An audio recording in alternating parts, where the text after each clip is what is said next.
6 बहुत ही गंभीर गुनाह जिनका जिक्र पवित्र बाइबल में किया गया है, जिनसे परमेश्वर बहुत ज्यादा नफरत करते हैं। देखिए, वैसे तो हर गुनाह वो चाहे छोटा है या बड़ा है, परमेश्वर की नजरों में घिनौना है। परमेश्वर इनसे नफरत करते हैं। लेकिन 6 ऐसे गुनाह हैं और इनमें से कुछ ऐसे हैं जिन्हें कि हम नजरअंदाज करते हैं। हमें लगता भी नहीं है कि ये पाप है, हम इसे सीरियसली नहीं लेते हैं। लेकिन इस वीडियो को देखने के बाद आप सच में हर एक गुनाह को, चाहे छोटा है या बड़ा है, सीरियसली लेना शुरू कर देंगे। सो प्लीज वीडियो को एंड तक देखिए, और जिस गुनाह का जिक्र मैं लास्ट में करने वाला हूं वो शायद आपके लिए शॉकिंग होने वाला है, क्योंकि हम में से बड़े लोग इस चीज को नजरअंदाज कर देते हैं। चलिए वीडियो को शुरू करते हैं।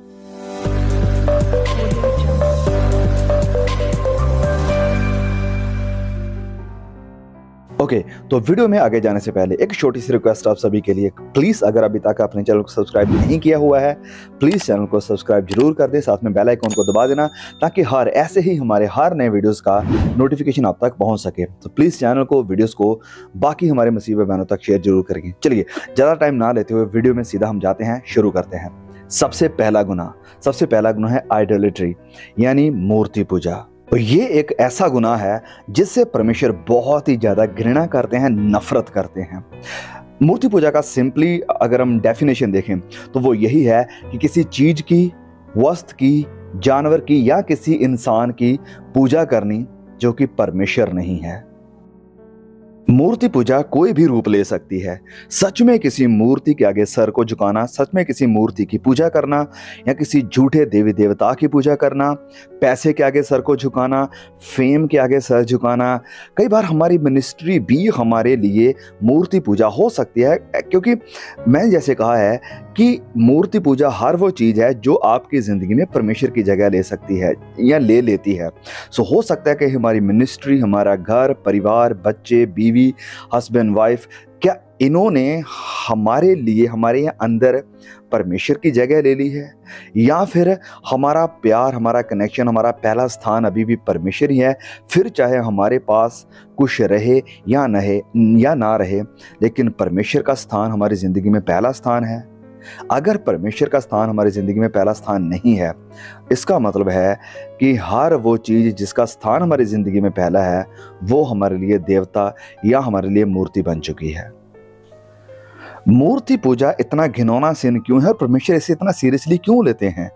क्योंकि ये आपको या मुझे, हमें परमेश्वर से दूर कर देती है, और इसीलिए परमेश्वर ने बार बार मूर्ति पूजा को कंडेम किया है और कहा है कि तुम मूर्तियों की पूजा ना करना। कहीं आपके लिए आपका यूट्यूब, मोबाइल, सोशल मीडिया, कहीं वो तो मूर्ति नहीं बन चुके हैं कि आप उन्हीं के ऊपर लगे रहते हैं, उन्हीं को सारा वक्त देते हैं, आप बस उन्हें ही देखना चाहते हैं। अगर आपका मोबाइल, आपका सोशल मीडिया या कुछ भी चीज़ आपके लिए मूर्ति पूजा बन चुकी है, परमेश्वर का स्थान ले चुकी है, अभी रिपेंट करें, क्योंकि परमेश्वर इसे नफरत करते हैं। ये सारी चीज़ें जिनका मैंने पहले भी जिक्र किया, सब चीज़ें अपने आप में बुरी नहीं है। अब ऑफ कोर्स मैं मिनिस्ट्री की भी बात की है, सो मिनिस्ट्री बुरी नहीं है, परमेश्वर की दी हुई है। लेकिन अगर मिनिस्ट्री हमारी ज़िंदगी में परमेश्वर की जगह ले लेती है, मोबाइल हमारी ज़िंदगी में परमेश्वर की जगह ले लेता है, सोशल मीडिया परमेश्वर की जगह, या पैसा परमेश्वर की जगह ले लेता है, हमारे बच्चे, बीवी, हस्बैंड ये परमेश्वर की जगह ले लेते हैं, तो ये मूर्ति पूजा है। परमेश्वर इससे घृणा करते हैं, परमेश्वर को पसंद नहीं, क्योंकि इन सब चीज़ों ने हमें परमेश्वर से दूर कर दिया है, और इसीलिए परमेश्वर इस सिन को बड़ी गंभीरता से लेते हैं। आई होप कि मैंने बहुत ही कम शब्दों में इस पॉइंट को बिल्कुल क्लियर कर दिया है। सो अगर आपकी ज़िंदगी में मूर्ति पूजा है किसी भी तरह की, सोचिए, विचारिए, परखिए अपने आप को कि कौन सी वो चीज़ है जो आपकी ज़िंदगी में परमेश्वर की जगह ले चुकी है। आज ही पश्चाताप करें, परमेश्वर के आगे सर झुकाएं और कहेंगे, खुदा सॉरी, मुझे माफ़ करो, आप मेरे लिए पहला स्थान है और मैं आप ही को पहला स्थान अपनी ज़िंदगी में दूंगा। ओके, तो दूसरा गुनाह है घमंड, यानी प्राइड। ओके, तो प्राइड बहुत ही ज़्यादा घातक और घिनौना पाप है जिससे परमेश्वर नफरत करते हैं। क्योंकि जब हम घमंडी होते हैं, प्राइडफुल होते हैं, अभिमानी हो जाते हैं, तो हम क्या कर रहे हैं? हम परमेश्वर को नीचा दिखा रहे हैं। हम परमेश्वर की जगह अपनी ज़िंदगी में काट देते कि मुझे उसकी ज़रूरत नहीं है। परमेश्वर कौन है? मैं उसे कुछ नहीं समझता हूँ। क्या आपको लगता है कि आप ऐसा नहीं करते, आप ऐसा नहीं कहते हैं? वेल, आप कितना वक्त प्रार्थना में बिताते हैं, कितना वक्त आप परमेश्वर की मर्जी को मानते हैं, परमेश्वर की मर्जी को चाहते हैं, कितना वक्त अगर आप प्रार्थना नहीं कर रहे हैं, अगर आप परमेश्वर की मर्जी को नहीं जान रहे हैं, इसका सिंपली मतलब ये कि आपके अंदर प्राइड है, घमंड है। आप नहीं चाहते कि परमेश्वर, मुझे आपकी हेल्प की जरूरत है, आप नहीं चाहते कि परमेश्वर मेरी जिंदगी में आप इंटरफेयर करें। सो इसका सिंपली मतलब ये है कि आप घमंड के साथ भरे हुए हैं, आपको परमेश्वर की कोई परवाह नहीं है, आपको परमेश्वर नहीं चाहिए। इसीलिए घमंड एक बहुत ही घिनौना पाप है, क्योंकि ये भी हमारी ज़िंदगी में परमेश्वर की जगह ले लेता है और फिर इसके द्वारा हम डायरेक्टली और इनडायरेक्टली परमेश्वर से नफरत करना शुरू कर देते हैं।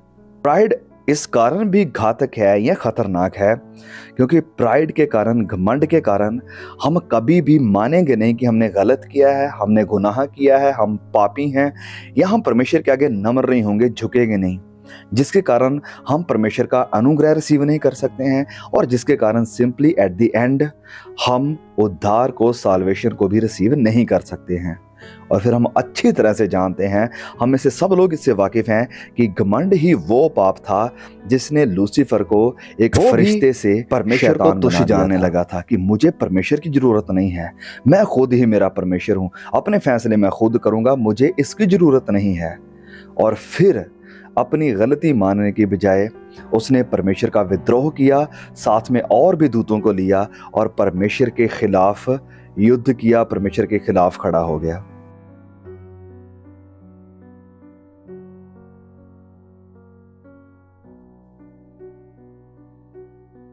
अगर आपकी ज़िंदगी में किसी भी तरह का घमंड है कि आप बड़े टैलेंटेड हैं, आप वर्शिप लीडर हैं, आपको गाना बजाना आता है, आप प्रचार कर सकते हैं, आपके पास बड़े बड़े स्किल हैं, आप बड़े खूबसूरत हैं, अगर किसी भी तरह का आपके अंदर घमंड है, आपके पैसे का, जॉब का, कैरियर का, आपके पेरेंट्स का, आपके बच्चों का, किसी भी चीज़ का अगर आपके अंदर घमंड है, आज ही पश्चाताप करें, आज ही तौबा करें।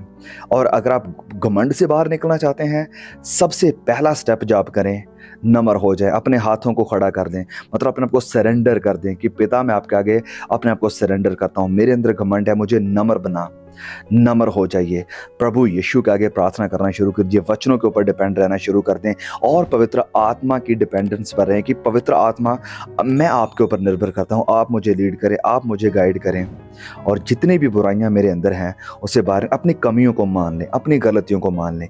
यही सबसे पहला स्टेप होगा नम्र होना, अगर आप घमंड से बाहर आना चाहते हैं।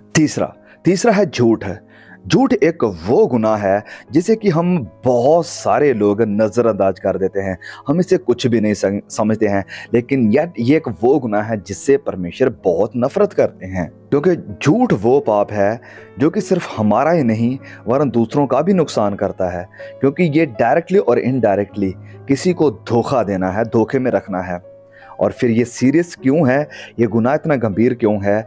क्योंकि ये जो झूठ है ये शैतान का नेचर है। प्रभु यीशु ने कहा कि शैतान झूठा है वरन झूठों का बाप है। झूठों का बाप, आप समझिए इस वचन को, मतलब जो झूठ बोलते हैं उनका बाप कौन है?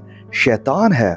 सो झूठ, प्रभु यीशु ने कहा कि शैतान की मातृभाषा है। जब वो झूठ बोलता है तो अपने ही स्वभाव में बोलता है। तो ये मातृभाषा अगर हमने शैतान से ली है, इसका मतलब है कि हम शैतान की भाषा बोल रहे हैं, इसका मतलब है कि हम शैतान के बच्चे हैं। अगर हमारी ज़िंदगी में कॉन्स्टेंटली झूठ ही है, झूठ के ऊपर ही हमने अपने काम काज को खड़ा किया है, झूठ के ऊपर ही हमारा बिजनेस चल रहा है, झूठ के ऊपर ही हमारे रिलेशनशिप खड़े हुए हैं, अगर झूठ के साथ ही हम चल रहे हैं, तो सिंपली इसका मतलब यही है कि झूठ के कारण हम शैतान के बच्चे बन गए हैं।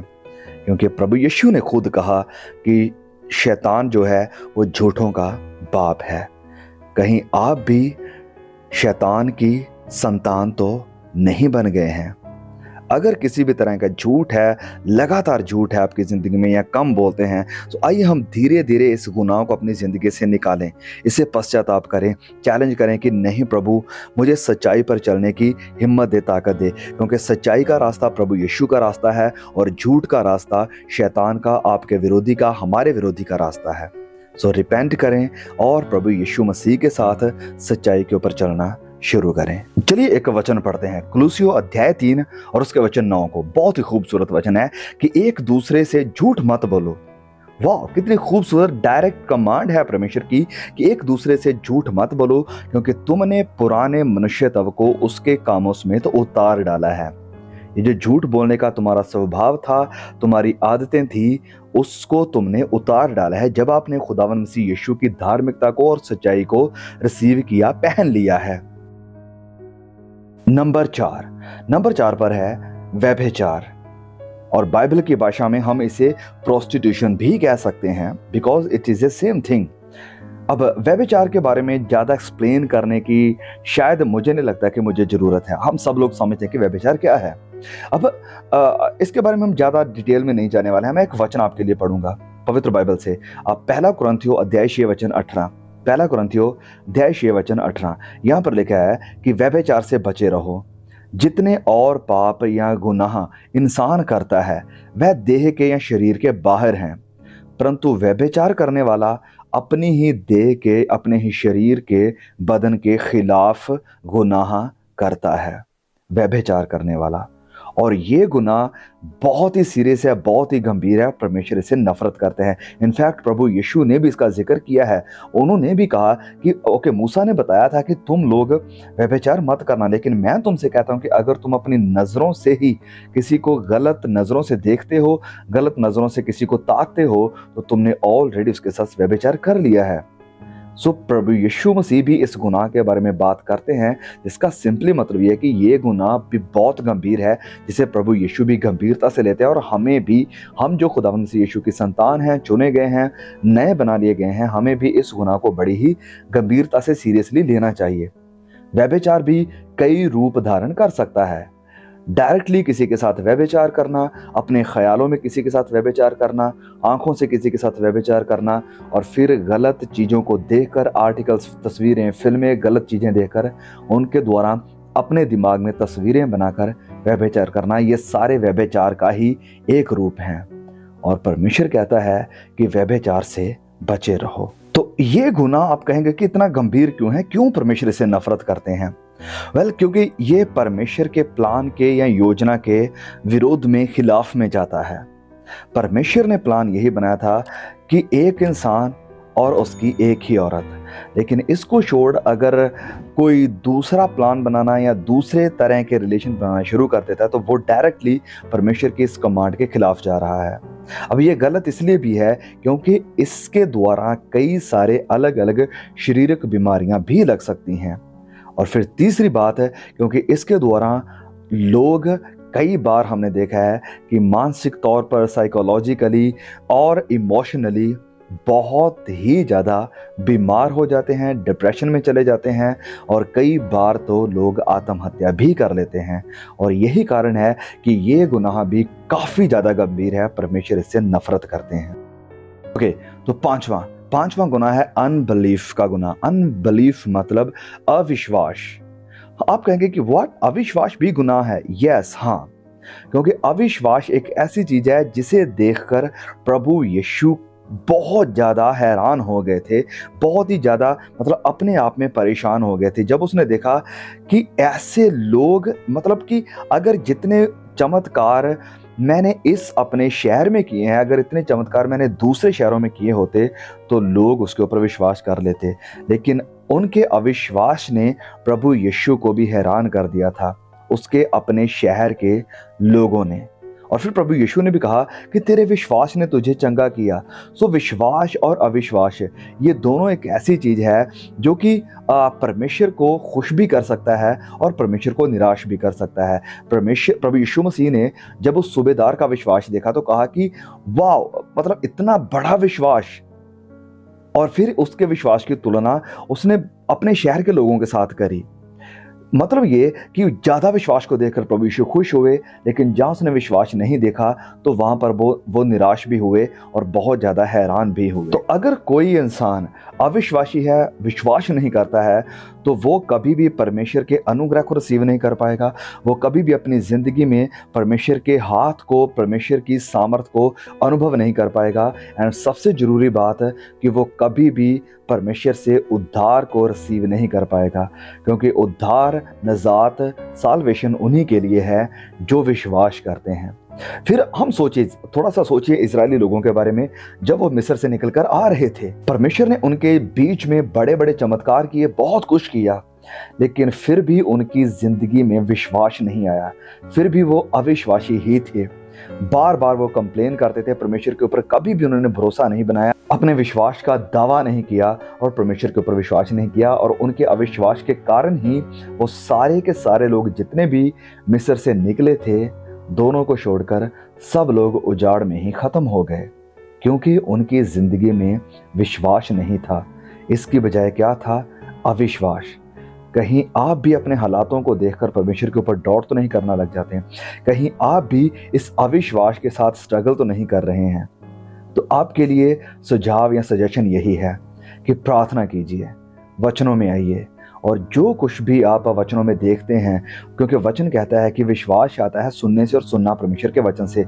विश्वास करें कि परमेश्वर ने जो 2000 साल पहले किया है, जो अपने लोगों के द्वारा किया है, वो आपकी ज़िंदगी में और आपके द्वारा भी कर सकता है। अगर वो कुछ देरी कर रहा है या अगर डिले हो रहा है, तो इसमें भी उसकी मर्जी है। मैं फिर भी उसके ऊपर विश्वास बनाकर रखूँगा, क्योंकि वो सही वक्त पर सही टाइम पे सब कुछ मुहैया करेंगे, क्योंकि विश्वासी ही वो लोग हैं जिनसे परमेश्वर प्रसन्न होते हैं। नंबर 6 पर है blasphemy against the Holi spirit, पवित्र आत्मा के खिलाफ निंदा करना। ये जितने भी गुनाह हमने देखे हैं अभी तक, 5 गुनाह, ये सारे गुनाहों की माफ़ी हमें मिल सकती है। इन सब के बाद उद्धार है अगर हम रिपेंट करते हैं, पश्चाताप करते हैं। लेकिन अगर हम पवित्र आत्मा की निंदा करते हैं, पवित्र आत्मा के विरोध में के खिलाफ खड़े हो जाते हैं या ब्लास्फेमी करते हैं पवित्र आत्मा की, तो उसकी कोई भी माफ़ी नहीं है। इसका जिक्र प्रभु यीशु ने किया था, हम अच्छी तरह से जानते हैं। पवित्र आत्मा की निंदा करने वाले के लिए कोई माफ़ी नहीं है। इट्स एन अनफॉरगिवेबल सिन, कि जिसकी कोई माफ़ी नहीं है। इसके बारे में हमने एक बहुत ही डिटेल में वीडियो बनाया था, ये वाला हमारे दूसरे चैनल के ऊपर। अगर आपने नहीं देखा तो जानना चाहते हैं तो डिटेल में, तो प्लीज़ उसे जरूर जाकर देखिए। लेकिन अगर मैं शॉर्ट में बताऊं तो शॉर्ट में पवित्र आत्मा की निंदा करना यही है, जैसे सदूकी फरीसी उस वक्त कर रहे थे, कि परमेश्वर प्रभु यीशु के थ्रू उनके साथ बात कर रहा था, अपना मैसेज उन तक पहुंचा रहा था, लेकिन वो सब लोग तौबा करने की बजाय, पश्चाताप करने की बजाय और प्रभु यीशु के ऊपर विश्वास लाने की बजाय उसके खिलाफ खड़े हो रहे थे। पवित्र आत्मा की आवाज़ को वो शैतान की आवाज़ बता रहे थे और पश्चाताप करना नहीं चाहते थे, यीशु के ऊपर विश्वास करना नहीं चाहते थे। जिसका सिंपली मतलब था कि वो पवित्र आत्मा को रिजेक्ट कर रहे थे। वो जो कन्विक्शन की आत्मा है, कायल करने वाली आत्मा है, उसको रिजेक्ट कर रहे थे। अगर आज परमेश्वर ने इस मैसेज के थ्रू जितने भी गुनाह आपने देखे हैं, अगर इनमें से कोई भी गुनाह आपकी ज़िंदगी में है और पवित्र आत्मा आपके साथ बात कर रहा है आज इस वीडियो के थ्रू कि हाँ आपको उससे पश्चाताप करने की ज़रूरत है, उसे छोड़ो, उससे मुंह फेर लो, और अगर आप उस गुनाह से पश्चाताप नहीं करते हैं, अगर आप अभी परमेश्वर से माफ़ी नहीं मांगते हैं, प्रभु यीशु के ऊपर विश्वास नहीं करते हैं, तो मतलब ये है कि आप पवित्र आत्मा की आवाज़ को ठुकरा रहे हैं। आप यही गुनाह कर रहे हैं जिसकी कोई माफ़ी नहीं है। क्योंकि अगर कोई भी गुनाह जिसकी आप माफ़ी नहीं मांगते हैं, जिससे आप पश्चाताप नहीं करते हैं, अंगीकार नहीं करते हैं, और आप ख़त्म हो जाते हैं उस गुनाह को लेकर, तो फिर आपके लिए कोई ठिकाना नहीं है सिवाय नरक के। सो प्लीज़, अगर पवित्र आत्मा आपसे बात कर रहा है, आपको कायल कर रहा है, आज के इस मैसेज के थ्रू गुनाहों से पश्चाताप करें, प्रभु यीशु से माफ़ी मांगें और उसके ऊपर विश्वास करें कि उसने अपने लहू के द्वारा आपको माफ़ कर दिया है, साफ कर दिया है, आपको क्षमा कर दिया है। God bless you. See you again. आमीन।